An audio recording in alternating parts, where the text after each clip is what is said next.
All right, let's talk about one of life's great and, let's be honest, slightly tragic mysteries. It's a story that involves a crazy global journey, some invisible bad guys, and a secret that might just let you bring your flowers back from the brink. You know the feeling, right? You're at the grocery store, you see this absolutely gorgeous bouquet for like $10. It's an impulse buy, a little pop of color for the kitchen. But then you get it home and it feels like overnight the petals start drooping, the stems get all floppy, and your beautiful bargain just looks, well, sad. So what's the deal? What is actually going on here? I mean, the difference is just wild. You go to a florist, you pay more, but those flowers can last forever, it seems. Supermarket flowers? Super cheap, super convenient, but their beauty is gone in a flash. It really feels like this trade-off we're just stuck with. But why? Is it really just that they're lower quality, or is there something bigger, more complicated happening behind the curtain? And here's the thing. It's not your fault. You didn't just pick a bad bunch. What we're looking at here is a systemic problem. The fact that your bouquet dies so fast is really just the last symptom of this incredibly long and stressful journey it's been on. So let's play detective. Let's follow the clues, and we're going to start right at the beginning. Okay, so our investigation kicks off with clue number 1, and this is a big one, the cold chain. The best way to think about it is like a life support system for flowers. And anytime that chain breaks, well, it's a direct attack on how long those flowers are going to last. First off, you have to get your head around the fact that your flowers are basically world travelers. Seriously. The vast majority of flowers sold right here in the US, they're not from a local farm. A whopping 77% come all the way from Colombia and Ecuador.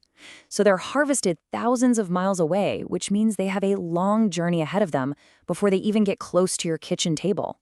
And look at this timeline. It really shows you how long that trip is.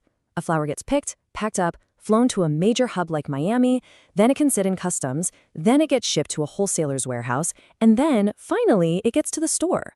So that bouquet you just grabbed, it could easily be a week, maybe even almost 2 weeks old. And every single hour of that journey, especially if it's not kept perfectly cold, is just wearing it down. And this right here is where that all-important cold chain really starts to fall apart. You know, the perfect temperature to keep a flower in a state of suspended animation is just above freezing. But look at what actually happens. It's sitting on a hot airport tarmac in Miami. Or even worse, the final stop, the grocery store itself. Think about it. They're often just sitting in buckets on the floor of a 70-degree store. That temperature shock? That's a huge clue. But believe it or not, the journey is only the first part of the problem. Once they get to the store, these flowers face a whole new set of invisible dangers. All right, so we've established the journey is brutal. Now let's zoom in and look at the invisible forces that are at work, both inside the flower and all around it in the store. Let's call them the biochemical assassins. It really all boils down to this scientific idea called the Q10 temperature coefficient. Now, that sounds super complicated, but the idea is actually really simple. The warmer it is, the faster a flower ages. It's like it's living its life in fast forward. So that 70-degree supermarket, it isn't just a little warm. It's basically a time machine that is aging your bouquet at warp speed before you even get it to the checkout. We're not talking about a small difference here. Check out this data from a study they did on roses. Just by raising the temperature from a perfect 32 degrees up to 50 degrees, which, by the way, is still way colder than a store, they lost more than a third of the flower's potential life. It went from 11 and a half days all the way down to 7. Now just try to imagine what happens at 70 degrees. But temperature isn't the only invisible enemy in the room. It's time to meet our second culprit, a little something called ethylene gas. It's a totally natural plant hormone, but its job is to signal ripening and eventually decay. So for flowers, you can basically think of it as the death hormone. And you are not going to believe where this gas is coming from. A supermarket is pretty much a perfect ethylene gas chamber. You've got ripening bananas, apples, tomatoes over in the produce section. You've got decaying leaves in the bottom of the flower buckets themselves. Heck, even the exhaust from trucks at the loading dock. All of it is just pumping out this gas that's screaming at your flowers, hey, it's time to wilt.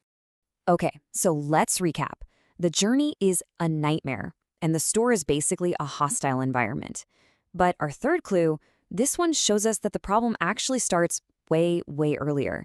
It's baked right into the flower's DNA. This comparison right here tells you everything you need to know. The flowers that are grown for supermarkets, they have been bred for one thing and one thing only: transportability. They are athletes, not artists.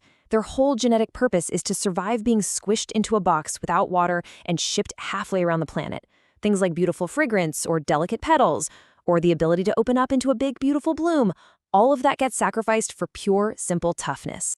Now, to be fair, some flowers are just naturally tough. Mums, for example, are the absolute champions. They can last for weeks. But even other hardy flowers, like carnations or alstroemeria, have an Achilles heel. They are super sensitive to that ethylene gas we were just talking about. So all of their built-in genetic toughness can be completely wiped out just by being next to the banana stand. So the verdict is in, right? Your poor bouquet is the victim of a ridiculously long journey, a hostile store environment, and genetics that were designed for shipping, not for looking pretty. But here's the twist in our little mystery. You can be the hero in this story. You can actually perform the rescue. Okay, so what is the actual #1 cause of a flower wilting? It's simple: thirst. And it's not because you forgot to put water in the vase. It's because the flower's internal plumbing, its tiny little straws, are all clogged up. This is the final piece of the puzzle, this care gap that happens between the farm and your house. And there are basically 3 things that cause these blockages. #1, bacterial slime, just gunk from dirty water that clogs up the end of the stem. #2, an air bubble. When the stem gets cut, it can suck in a tiny pocket of air, which is like a clot. And #3, the flower itself.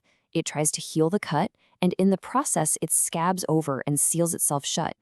But no matter which one it is, the result is exactly the same. The poor flower can't get a drink. So you know that little packet of flower food that comes with the bouquet? It is not a gimmick. It is literally a scientific first aid kit. It's got sugar to give the flower energy, it's got a little bit of acid to help the water travel up the stem, and, the most important part, it has a biocide in it to kill all that nasty bacteria and keep the pipes clear. So yeah, always use. But if you want the ultimate pro trick, especially for a flower that's already started to droop, you've got to try the hot water method. Here's what you do. Recut the stems, then stick them in very hot, not boiling, but hot, water for about 30 to 60 seconds.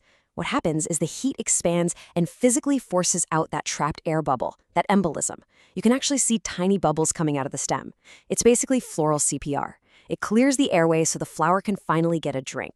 So what this all means is that you have way more power than you probably thought. Now that you understand the science, you can step in. You can fix that clogged stem, you can give it the right food, and you can literally restore the life that was drained out of it on that incredibly long trip from a field in South America. And that really leaves us with one last question to chew on, one that kind of makes you rethink that whole idea of value versus price. Is a bargain bouquet really a bargain if you're the one who has to bring it back from the dead? The secret, it turns out, isn't just about why they die so fast. It's about whether you're up for the challenge of being the one to save them.